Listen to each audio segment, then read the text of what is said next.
महाराष्ट्र नवनिर्माण सेनेचे अध्यक्ष राज ठाकरेंनी रायगडमधल्या शेकापच्या सभेमध्ये डान्स बारवरून भाष्य केलं होतं।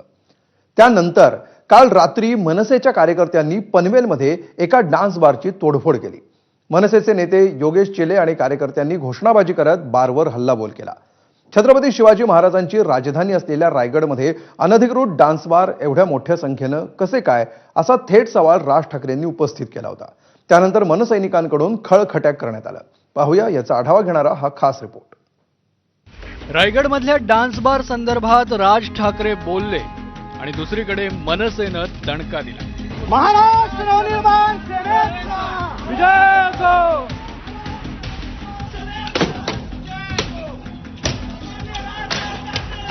विजय असो। विजय असो।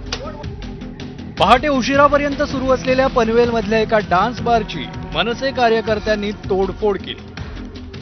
पनवेलमध्ये काल राज ठाकरे यांनी भाषण करत असताना पनवेल या ठिकाणी सुरू असलेल्या डान्स बारवरती टीका केली होती आणि यानंतर आहे ते मनसे आक्रमक झाली आणि काल रात्री डान्स बारची तोडफोड करण्यात आली।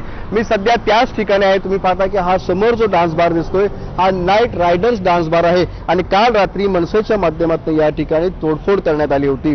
काल राज ठाकरे शेतकरी कामगार पक्षाच्या मेळाव्याला आले होते आणि त्या ठिकाणी भाषण करत असताना रायगड जिल्हा हा छत्रपती शिवाजी महाराजांच्या स्वराज्याची राजधानी होती आणि त्याच रायगडमध्ये पनवेलमध्ये आहेत ते सर्वाधिक डान्स बार सुरू आहेत आणि या डान्स बारमध्ये या ठिकाणचा स्थानिक तरुण हा बर्बाद होतोय अशा प्रकारची टीका केली होती आणि त्यानंतर मनसे ही आक्रमक झाली।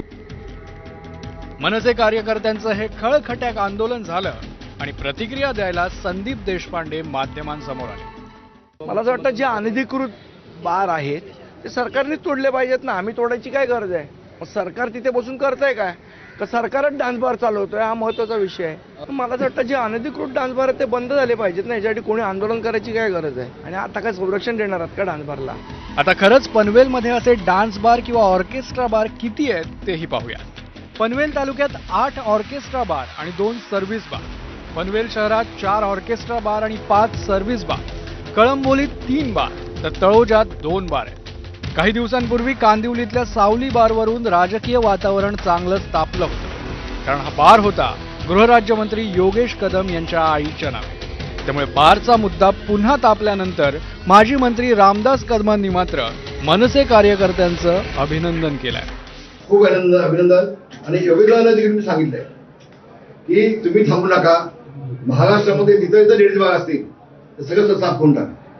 एक गोष्ट फक्त आपल्या माध्यमातून आज मुद्दाम आपल्याला सांगतोय, मी आज हे बोलणार नव्हतो, आज मुद्दाम सांगतोय। हे फक्त प्रकरण जे घडलंय ते फक्त योगेश दादांनी वाशीमध्ये लेडीज बार बंद केला म्हणून काही पोलिसांनी योगेश दादाला फोन केले होते की साहेब तुम्ही थांबवा म्हणून, आणि ते थांबवलं नाही म्हणून हेतुपुरस्कार काही पोलिसांनी केलेलं हे बदनाम करण्याचं कटकारस्थान आहे।